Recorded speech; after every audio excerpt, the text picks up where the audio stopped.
Bien-aimés dans le Seigneur, l'Éternel, lorsqu'il crée l'homme dans le jardin d'Éden, commence tout de suite par lui témoigner tout son amour en lui donnant la possibilité de gérer tout ce que lui, Dieu, a créé. Il lui donne cette autorisation, n'est-ce pas, d'agir et de gérer le jardin où il y a tout. Il y a tout. Mais il va lui laisser une seule recommandation, celle de ne pas toucher à l'arbre de la connaissance du bien et du mal. C'est la première loi, c'était le premier interdit, le premier commandement, c'était au jardin d'Éden.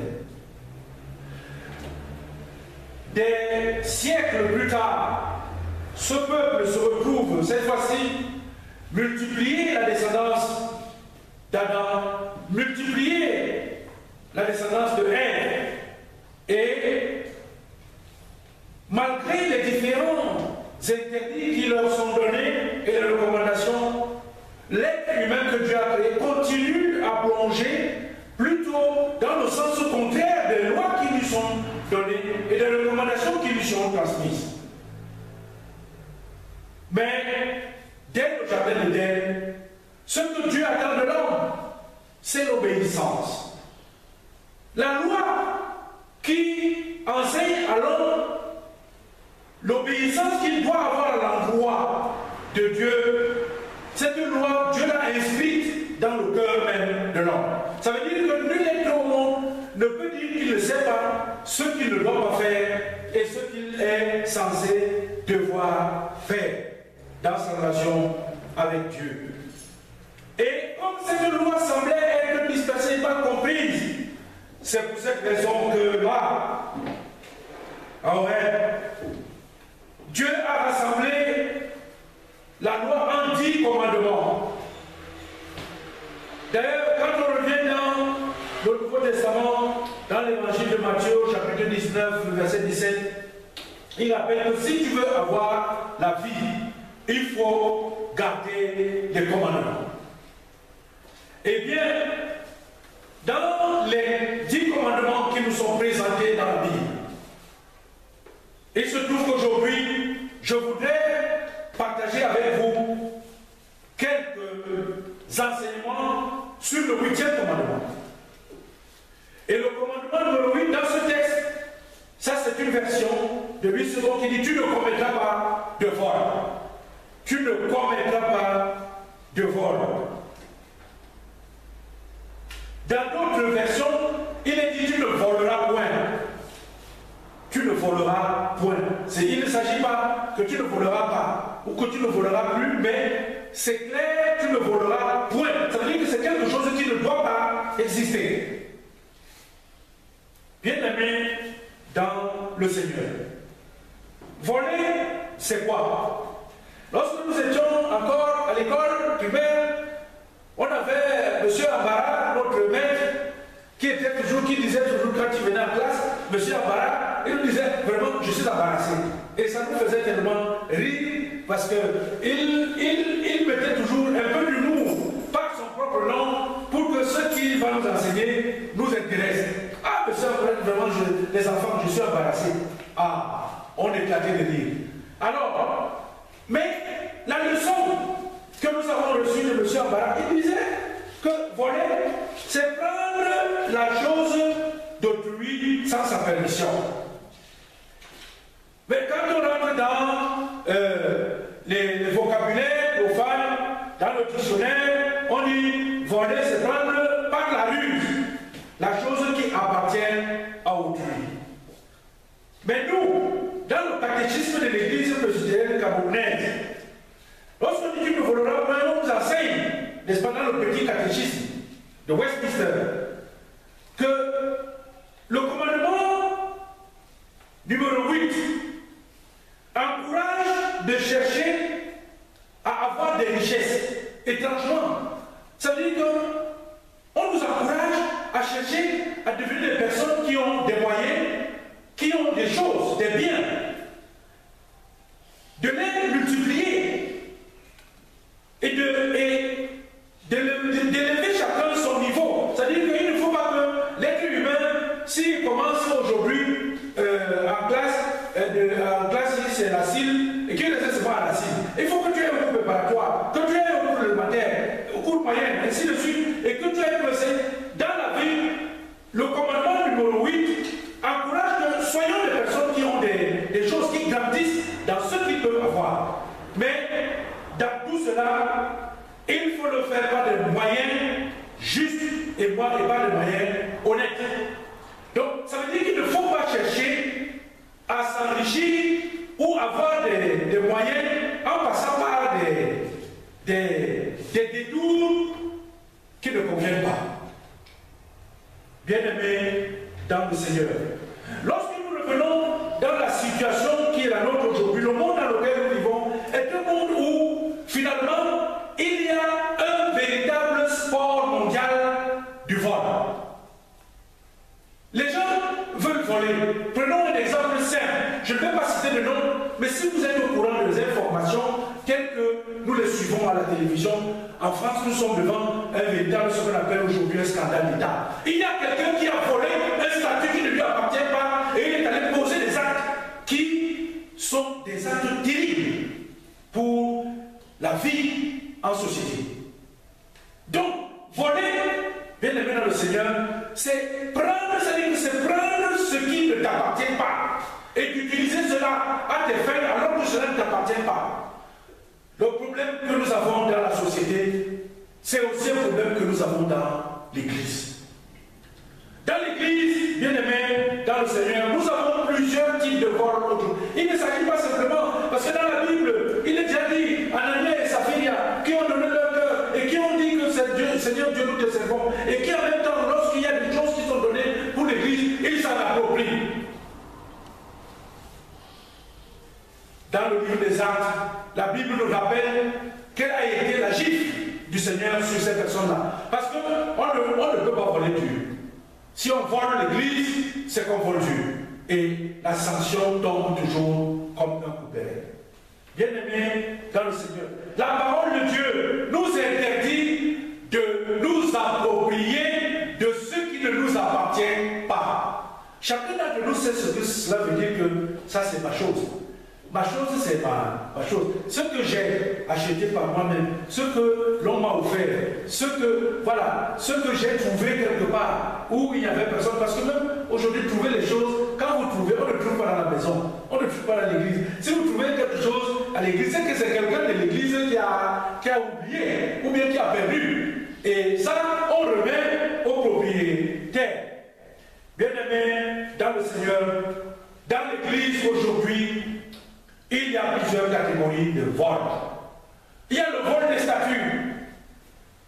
Les gens volent aujourd'hui le statut de chrétien. Être chrétien, c'est quoi? Être chrétien, c'est être quelqu'un qui vient, n'est-ce pas, devant le Seigneur, qui confesse le Seigneur Jésus comme son Seigneur et comme son Sauveur. Or, Jésus dit, vous êtes mes amis si vous faites ce que je vous ordonne. Mais aujourd'hui, nous sommes à l'église, les chrétiens ne sont plus chrétiens parce qu'ils n'observent pas les commandements du Seigneur. Je ne parle pas à l'église aujourd'hui du vol des statuts. Lorsque quelqu'un arrive à l'église et qu'il décide de jouer le personnage qu'il n'est pas, il n'est plus un chrétien. Il vole, parce que l'usurper un statut, c'est le voler en public, l'exploiter alors qu'on n'a pas le droit, n'est-ce pas, d'utiliser ce statut. Bien-aimés dans le Seigneur, combien de personnes aujourd'hui sont même en capacité de voler même le statut de pasteur? Beaucoup aujourd'hui mettent des habits comme pasteur, ils entrent dans les maisons des gens, ils viennent créer encore plus de souffrance et jeter de la douleur dans les familles en se faisant passer qui pour un pasteur, qui pour un prophète, qui pour... Aujourd'hui, c'est chacun. Finalement, bien aimé dans le Seigneur, c'est un rappel aujourd'hui. Le thème que je donne aujourd'hui est un rappel pour le chrétien que nous sommes. le vol est interdit. Le vol est interdit. Ça veut dire qu'il ne s'agit pas d'une négociation. Il s'agit que lorsque il y a quelque chose qui est à l'église, nous avons par expérience ici en France, aussitôt qu'il y a des choses à l'église, des biens, il y en a qui sont très forts pour dérober. On vole le matériel de Sainte-Seine, on vole les habits de l'église, les tenues de chorale, on vole tout ce qui est utilisé à l'église. Aujourd'hui, les gens n'ont pas peur. Comment est-ce qu'on peut entrer à l'église et voler? Le vol est interdit. Et quand nous le disons, nous avons un regard aussi sur notre église, dans nos différentes communautés, pour dire que lorsque nous constatons aujourd'hui que les véritables problèmes qui existent dans l'église sont des problèmes qui sont liés directement à l'argent. Tout le reste, ce n'est que l'habillage. Lorsqu'on vient à l'église, on vient comme chrétien, on ne vient pas comme quelqu'un qui vient parce qu'il cherche à profiter, n'est-ce pas, de l'argent de l'église. Les pasteurs le font, les diacres le font. Aujourd'hui, il y a des diacres qui sont en capacité et on attrape dans nos paroisses maintenant des personnes qui mettent la main que quand on a donné de l'argent, en allant compter, il a déjà soutiré un bien et met dans la poche. Nous avons déjà vu, même si nous ne voulons pas dévoiler publiquement, les anciens d'église qui volent de l'argent de l'église. Dans l'église, ils viennent après la prière, ils volent. Et n'en parlons plus des chrétiens. Lorsqu'aujourd'hui, plusieurs chrétiens ont des techniques, aussitôt qu'on laisse le panier quelque part, le temps qu'on est en train de poser, quelqu'un s'en va, il ramasse de l'argent. Nous ne devons pas le faire. Parce que cela veut dire que nous ne sommes pas des chrétiens. Cela veut dire que nous venons à l'église, nous nous réunissons pour rien. Alors, ou sinon nous venons à l'église parce que nous nous disons que nous avons la possibilité, n'est-ce pas, de soutirer un quelque chose. Les chrétiens que nous sommes, que nous avons été dans l'enfance et que nous voulons demeurer, c'est ces enfants-là que quand on venait, on disait que quand tu as mis la main là-bas, tu as donné, tu ne regardes plus ce qui est là. Mais aujourd'hui, tout le monde a les yeux sur l'argent. C'est parti où? Non! Ce n'est pas ça la foi chrétienne. La foi chrétienne, ce n'est pas de venir à l'église, avoir les yeux et que tout le monde se déroge. On demande, il y a eu combien là-bas aujourd'hui? On veut savoir. Moi, j'avais un collègue pasteur qui ne venait pas au culte. Mais quand le culte finissait, il a payé la trésorière. L'argent est tombé combien là aujourd'hui? Il prenait les prix. Après, quand il appelle la trésorière, parce que nous sommes collègues, il faut m'envoyer l'argent. Mais non, bien aimé. Nous ne pouvons pas, et c'est comme ça que nos communautés sont mortes. Parce que là où il y a le vol, bien aimé, dans le Seigneur, soyons sûrs. Lorsque les gens remarquent qu'on a volé une fois, l'on a volé deux fois, les gens ne vont plus venir. Parce qu'il y a des gens qui viennent à l'église, qui donnent, ils croient qu'il a donné à Dieu. Et c'est vrai que quand on donne, c'est qu'on a donné à Dieu. On donne à Dieu parce que c'est pour le service, comme j'ai dit la semaine dernière. On ne fabrique pas les choses à l'église toutes seules. Les bancs à l'église, les tables, les choses, il faut de l'argent pour pouvoir financer cela. Et dans les évangiles, il est clair et net qu'on demandait, les gens venaient avec pour déposer au pied des apôtres. Et les apôtres se chargeaient que telle chose y a à faire, on fait. Telle chose y a à faire, on fait. Telle chose y a à faire, on fait. Mais si aujourd'hui, bien aimé dans le Seigneur, le vol intervient. Et il n'y aura même plus rien pour pouvoir s'asseoir et dire qu'il y a telle chose à accomplir ou telle autre dans l'église. Le mal, l'un des mots qui mine la société moderne, c'est le vol. Les gens trouvent le moyen de voler par plusieurs techniques. Et si cela se fait dans le monde, bien aimé dans le Seigneur, cela ne doit pas exister dans l'église. Là où nous disons que nous venons dans un lieu saint. Le vol est interdit. Pas seulement dans l'église, même à la maison. Même à la maison, c'est interdit de voler. Il y a nos enfants dans les maisons qui ont commencé à voler. Il a volé ici, il a pris d'abord 7 francs. On ne dit rien. Après, on dit il a volé 10 francs. On vient. Il y a l'argent que j'ai posé ici, là, mais qui a ramassé? On demande, je ne sais pas. Bon, l'argent n'a pas les pieds pour marcher. Mais celui qui a volé, on ne sait pas. Comment on ne sait pas? la maison. Ce n'est pas celui qui pose son argent qui vaut la boîte son argent. Et puis, cet enfant sort. Demain, on a appris qu'il a volé chez le voisin. Celui qui commence à voler un œuf, le dicton dit, il volera un bœuf. Mais la parole de Dieu nous dit, tu ne voleras point. Nous devons donc, bien aimés dans le Seigneur, nous efforcer, chacun, de tenir. Parce que nous sommes en face des tentations, nous sommes en face des problèmes. Et quand on a des problèmes, la tentation est très grande. Moi, je vais terminer par un enseignement que j'ai eu de ma mère. Quand je suis devenu pasteur, cette femme, paix à son âme, ancienne de l'église, m'a dit, mon fils, tu es devenu pasteur. Je t'interdis deux choses à partir d'aujourd'hui. Je t'interdis deux choses. La première chose que je t'interdis, tu n'es pas préfet. Je n'ai pas compris ce que veut dire que je ne suis pas préfet, je n'ai rien compris. Mais elle m'a expliqué que les femmes de l'église ne sont pas les femmes du pasteur. C'est le préfet dans chaque village. Le mari, on va l'enfermer parce que le préfet est arrivé. Et d'ailleurs, on va au Tchamamourou qui a chanté un truc dernièrement, le sous-préfet. Bon, ça fait rigoler, mais ce n'est que la vérité. Ma mère m'a dit, tu n'es pas préfet. Jamais, même si je suis à la tombe, je ne veux pas entendre ça. C'était un bon enseignement. Ça, c'est l'enseignement du maire à son fils. Je suis pasteur, mais je suis son fils. Deuxième chose, elle m'a dit, l'argent de l'église, ce n'est pas ton argent. Ne vole jamais dans l'église. Jamais. Et je me souviens que ma mère a été sanctionnée par un pasteur parce qu'elle était trésorière de la paroisse et l'épouse de ce pasteur-là est venue lui dire le pasteur m'a envoyé par l'argent. Et ma mère a refusé. Ma mère a dit que je ne peux pas te donner parce que c'est l'argent du Tombora. Ce n'est pas l'argent c'est pas la banque du pasteur. Le lendemain matin, le dimanche, le pasteur s'est levé tout seul. Il n'y a pas eu de session. Il n'y a pas eu de session de tenue. Il s'est levé et ma mère a pris la sanction de suspension pour donc 1 an. 1 an. Et elle a purgé ces 1 an. L'église était témoin.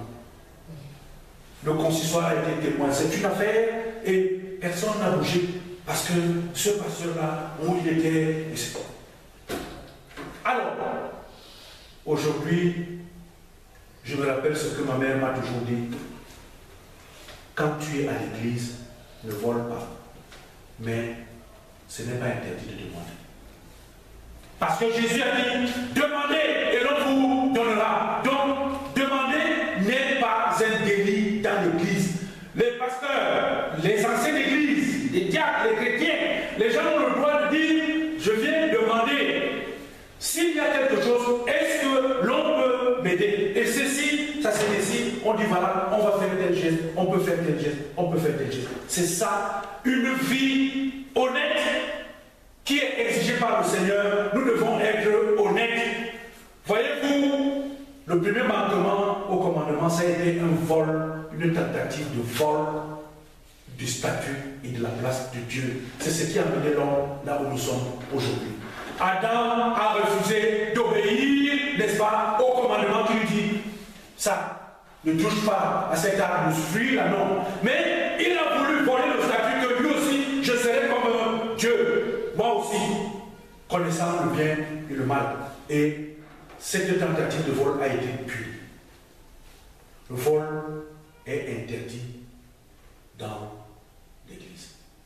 Le vol est interdit par Dieu. Bien-aimés dans le Seigneur, efforçons-nous d'éviter dans notre vie de voler, que ce soit à l'église, de voler les statuts, de voler, n'est-ce pas, des places, de voler que on l'argent ou de voler les choses de nos frères, de nos sœurs. Évitons de poser des actes parce que chaque fois qu'il y a un vol, Nous croyons que personne n'a vu. Nous voulons lui dire que personne ne m'a vu. Et c'est comme ça que la fois j'avais peur, personne ne m'a vu. Personne. Mais Dieu nous voit.